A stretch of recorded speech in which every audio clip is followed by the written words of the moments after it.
If, like us, you are mad motorcycle enthusiasts, the natural thing to do whenever you travel around is keep your eye open for interesting little places and events that are going on in the world of two wheels. Well, we happen to be in Marseille, or as you would say, Le vieux port de Marseille. the old port of Marseille. Now, Marseille is a bit of a gateway for Africans coming to France and to Europe, and vice versa for going into Africa.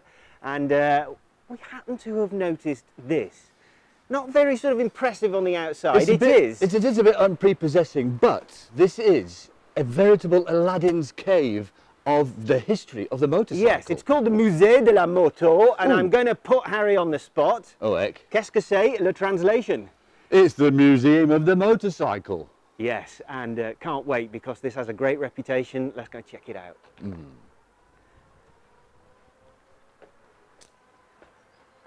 Now, with it being Europe, you might expect that it's going to be very expensive to us South Africans travelling with our lovely strong rand. But actually, €3.30, which is about 55, 60 rand to get in to see this incredible collection. Absolute bargain, but I've been checking out Harry, and he's been going. €2 he's going to try and get in for because it's for students. Student of the motorcycle, Looks like yes. a student, doesn't he? Come on. The museum covers 4 floors, each floor dealing in a different era of motorcycling. Now, this is the oldest motorcycle in the museum. It's called a Motor Guzzi and dates from around 1900. Now, Motor Guzzi were a Swiss company. They started by producing auxiliary engines that could be bolted onto a bicycle frame to provide motive power. And the name means engine in a bag, because the first engine looked like it was in a bag. I don't really get what that means. But this is the oldest motorcycle, and it is basically a bicycle with an engine, although there is rudimentary suspension, and the final drive is by leather belt. There is a chain to aid getting going and to start the engine, but the final drive is by a leather belt. Go figure. Generally, when you check out these sort of museums, you expect to see lots of early Harley Davidsons and Indians. But here, there are names I've absolutely never heard of. Roni, Sans-Soupape. We've got a motorbike, and here is a Cheops. And these are all essentially French. Now, believe it or not, pre-Second World War, so we're talking 1920s, 1930s, the powerhouse of motorcycling in the world was actually here in France. Unfortunately, after the Second World War, our country was very poor, and most of these manufacturers died out pretty quickly. One mark that we are seeing a lot of in this museum is Interwar. Now, the company was formed in Germany as a machine engineering company, and then they opened a factory in France around the beginning of the 1900s. Now, in a museum like this, you expect to see lots of really shiny and beautifully restored bikes, but this particular model here, to me, this is perfection, because it's pretty much as it was found in whatever barn it was found in, and it's just been left like that. And this, to me, tells so much more of a story than something that's all shiny and new. Yeah, it's lovely. Now, here's a name you'll probably recognise. In fact, there's a good chance that a few of you are driving their cars. Yes, it's Peugeot, or Peugeot as they often say over here, and this is a single-cylinder 350 from 1928. It's absolutely beautiful, and what you do notice on bikes from this era is the absolute gorgeous level of detail. You need to check out the Speedo drive on this. It's an absolute thing of beauty. But there again, bikes of this age, you have to accept that they needed working on quite regularly.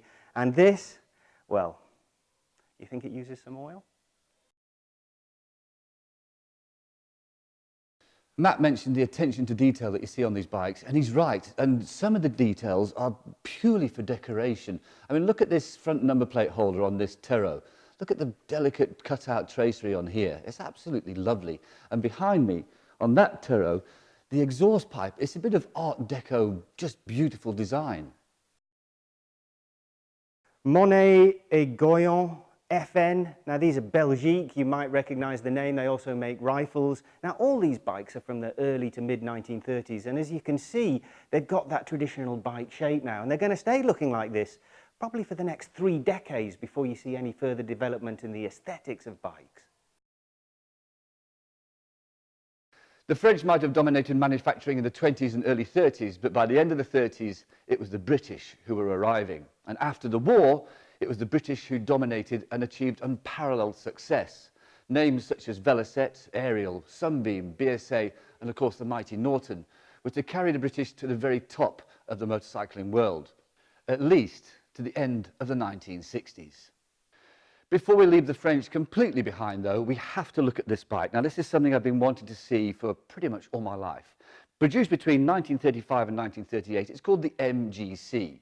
Now, what you might notice is this amazing thing here. Now, it's a petrol tank, yes, but what MGC did was they'd made a single casting to include the headstock, the petrol tank, and this bit coming down here supporting the engine. Nobody had ever tried anything like that before. It was an incredible piece of engineering, and it was very brave, and it didn't really work. The engine is actually from an aeroplane. It's an inline 4-cylinder engine driving shaft drive to the rear wheels. It's an incredibly advanced piece of thinking.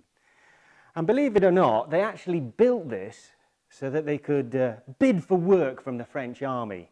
And unfortunately, I think this was a little bit too advanced. I mean, the army, you needed something simple. It had to be simple, rugged and reliable, and this was far in advance of the metallurgical technology that was available in those days. So, needless to say, they didn't win the contract, and as the curator of the museum told me, they ended up buying some merde, which is over here, and you know what happens when you buy merde? Well, the Germans invade your country and you lose.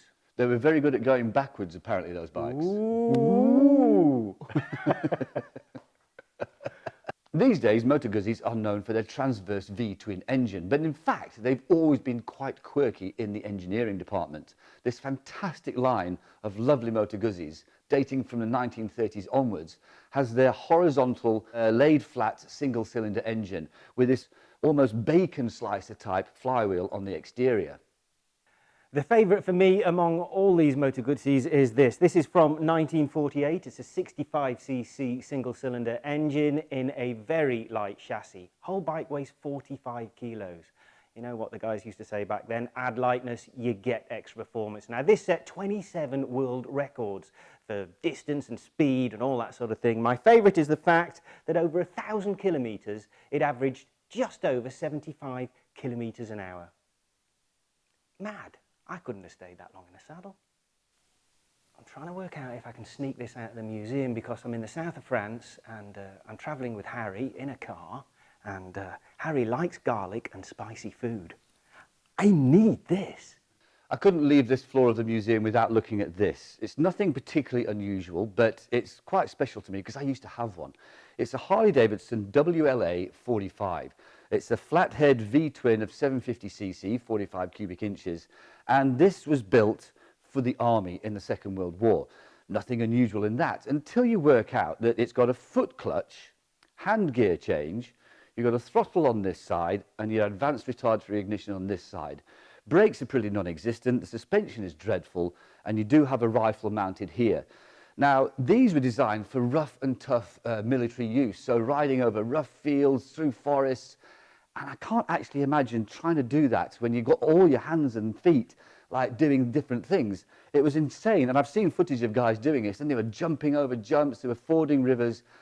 I had enough trouble riding around Johannesburg on mine, so to try and do it under fire and wartime conditions, no wonder they handed out so many medals. One country we haven't mentioned so far is Italy. Now, after the war, they needed to get the nation moving, so Italy kind of specialised in small capacity, but still quite sporty little bikes. There's obviously the MV Agusta, there was the Moto Guzzis we talked about earlier, these amazing things called the Rumi, Mondial, and the Ferrari. Sadly, nothing to do with the automaker Ferrari. These were built in Milan, and again, a little 125, 175cc bike designed to get the nation moving after the war. Stay with us because we'll be returning to the museum here in Marseille later in the show, but after the ad break, Donovan gets cosy with a Triumph Tiger Sport.